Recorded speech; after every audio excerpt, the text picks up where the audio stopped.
phase after the military. But I want to remember this one point. While I was in the service, I didn't write my father. I think I communicated to my mother. It was probably because I was scheming things. But my father sought me out. He actually wrote to the commander and let me know that I am required to write him back. Yeah, he pursued me. I often forget or chose not to see how much he really, really loved me. When I was in the rehab center, he made the extra trips down to Chicago to visit me. Um, he had a lot of responsibility on him, and he did a wonderful job. I often I did not have the proper appreciation I needed from my father, and I've asked his forgiveness for those things. All right, so I come back, and my family, my dad welcomed me back. In fact, he kind of joked about it that his son was going to be different. He's became one of those Jesus freaks from my letters and stuff that I wrote him. I get back home and I try to fit in, and it's very difficult to fit in. First of all, my family was happy I was gone. They didn't want the tyrant that beat them up to be there. But I try to say, hey, I'm different. I'm not the same person and things. And then my goal was to go and evangelize my friends and let them know about Jesus and what he did in my life because I wanted the same thing for them. And I thought I was living the calling. And for a while, they looked at me and listened. And, yeah, that's Pat. Yeah, it's Pat. Yeah, he loves God, but it's still Pat. Except he doesn't do everything that we used to do, but it's still Pat. Well, I hung around them long enough, and I wasn't grounded in the scriptures or understanding this relationship with God, so I ended up, they call it backsliding. I didn't backslide. I didn't know what to do. I still loved God. Couldn't figure things out. Yeah, home life wasn't that good with the brothers and sisters. Trying to figure out what you're going to do with your life. And I started drugs again. And I started doing selling again to make money. And then something came across me and showed me. And it was the wrong thing. Because I know it's wrong. Okay? When I say wrong, the doctrine of it is wrong. But even with the doctrine being wrong, it was enough to make me think. I did not know anything about the end times. I only knew about the time that he was with me. I didn't know uh, the teachings of tribulation and raptures and things. So what I had to do was learn those things. And when I started studying them, it made me go, whoa, I mean, Jesus is coming back now? If that's the case, I better get my act together. So that it spurred something on in me. And I was sitting with my best friend, who was my partner in crime, who I really admired as an individual. He was an athlete of athletes, but he was also very confident in his abilities, where I could play him, but I didn't have that same confidence and ability that he had. People surrounded him. People didn't surround me. Yeah, I could go do a fantastic play. They give me a high five, let me go. He does it, and they all want to, smooch up to him and stuff. It wasn't it. So let's see here. So I'm sharing my faith in doing that, and then one day, I I'm reading the books, I'm seeing things, and the Holy Spirit just convicts me. He convicts me that you got to stop doing this and you got to pursue me. You got to learn about me. And so I turned to my partner and I said, you know what? I can't do this anymore. And we're in the midst of actually cutting up a whole pound so that we could distribute the product. And I just, no, this ain't right. We can't do this anymore. And he was raised in a church, so he knew of the things of God. And he just said, I got too much partying to do. I got too much living to do. There's too many girls. There'll come a day, but right now I can't.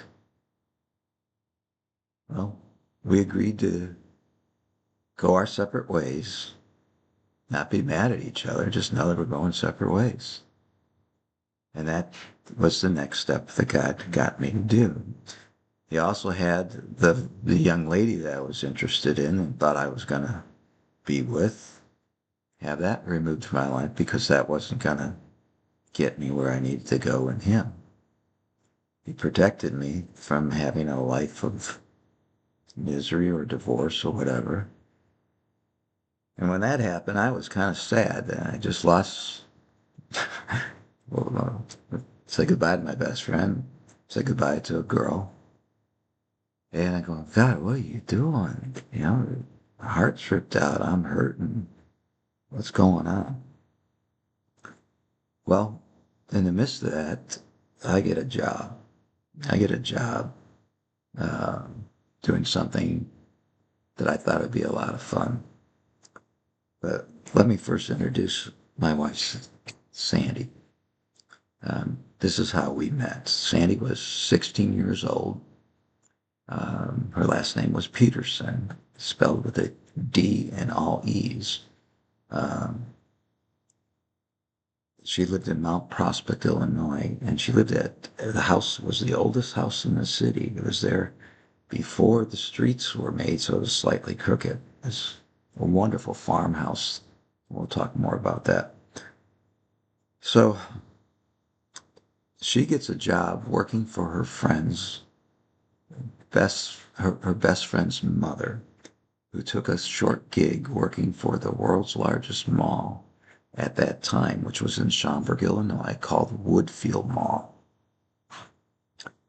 And she hired Sandy to be one of the girls with her daughter and some of her other friends that took the kids and brought them to Santa Claus and had them sit on their lap and take their picture. They would also bring Santa Claus down from the balcony 3 stories up to walk down to the castle. And so Sandy was doing that gig, and I was Santa Claus, and that's how we met. In fact, I was upstairs waiting for someone to bring me down, and Sandy brought me down. And God just spoke, this is the girl you're supposed to go after. And I had my own personal things, but God told me this is one. And so I asked Sandy out. And our first date was at a Subway restaurant where I found out she doesn't like all the ish, just the meat and cheese. She's a very plain eater. And I got to eat all the ish, so that was good for me. But that's how we met. Now, think about that. At world's largest mall, they hired a young man, 20 years old, barely 160 pounds. But I go, oh, oh, oh, oh, yeah, oh, oh, Mary. No, I could do the Santa very well. And I like getting in character. I enjoy doing stuff like that. So I sold her on myself. But God arranged that to happen. And it's the start of over 40, maybe 45 years now that we've been together. Or 47, golly. Dating, marriage, all that kind of stuff. So I meet Sandy. I got a girlfriend. I'm sharing God's put on my heart with her. I'm telling her what I want to do in my life. And she's attracted because she saw my confidence. She saw God wanting to do stuff. She goes home and tells her mom that she met somebody that loved Jesus, and that made her mom happy. I wasn't right. I was still learning stuff. I still had a lot of screw-ups in me, but I was trying. Well, ends up, I leave my house and I need a place to stay. It wasn't going to work there. And Sandy's folks were kind enough to take me in. Take this 20-year-old and this dating your 16-year-old. Yeah, I slept underneath their dining room table. I don't know how long, a year or two. They brought me in. They fed me their leftovers. In fact, Sandy's mom, Donna, she treated me better than her own kids. She loved me better than her own kids sometimes. Uh, because I would eat the leftovers. She appreciated me and that I was pursuing God. She loved me for that. Didn't trust me all the way. In fact, she asked her other daughter, Janet, to see if I was going to be true to Sandy by trying to see if she could get me off of her. Yeah, we found that out later. I love you, Janet. Always will. Thank you for taking care of your sister. Um, so it was through Donna and Sandy that I learned about Christian Life College. Christian Life College is a Bible college. It was called Chicago Bible College. It was headed up by, Daryl Merrill was the current president, but Meade was the previous one. And it's, I think, either 50 or 75 years old now. It's still going strong, still producing individuals to share the gospel. But they tell me about this college, and I go, okay, I got to learn about God. I got grounded.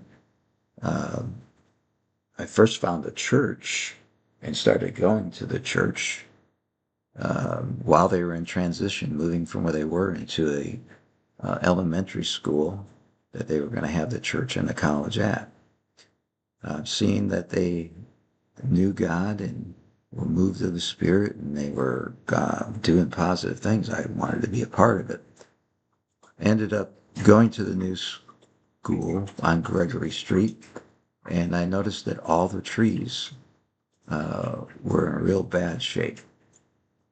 And at that time, one of the things I was doing is I was cutting 27 lawns a week, doing yard work, doing trimming of trees and bushes. And I go, okay. I felt led that I need to go speak to the president, Daryl Merrill, and see if I could barter to go to school there because I didn't have the necessary cash at that time. Well, besides doing all that stuff, I was also delivering newspapers at that time, trying to raise some money. I want to marry that girl someday, you know, I got to start doing stuff. So I meet him, I show him what I can do, and he was up for it, and I bartered for my tuition. And that's how I started going to Bible college. Um, I went through the pastoral courses there. Sandy ended up going and she went through the music ministry program. And during this time, after a year, Sandy and I got married.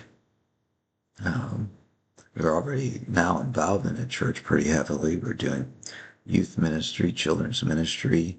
I all of a sudden saw and was given the opportunity to become the caretaker of the school. So for the next 3.5 years, I'm cleaning the toilets, I'm scraping the gum off the floor, I'm stripping and waxing. And during all this time, God is training me and teaching me under people that love God. And I'm learning more and more. And I'm getting a hunger. I'm seeing opportunities. I'm sharing Him with everybody I can, with the desire that this is what I'm going to do with my life. And my wife is right on board. So getting towards the end of school, I then get accepted to be an intern at the church. That was good too. More direct teaching, more direct guidance. The college itself, I traveled with them. I would go out and do skits, as my wife would go out and sing with it. It was called The Sounds of Praise. We went to all the different churches that supported the college to keep the funds coming in, but also recruit future people that felt the call of God in their lives.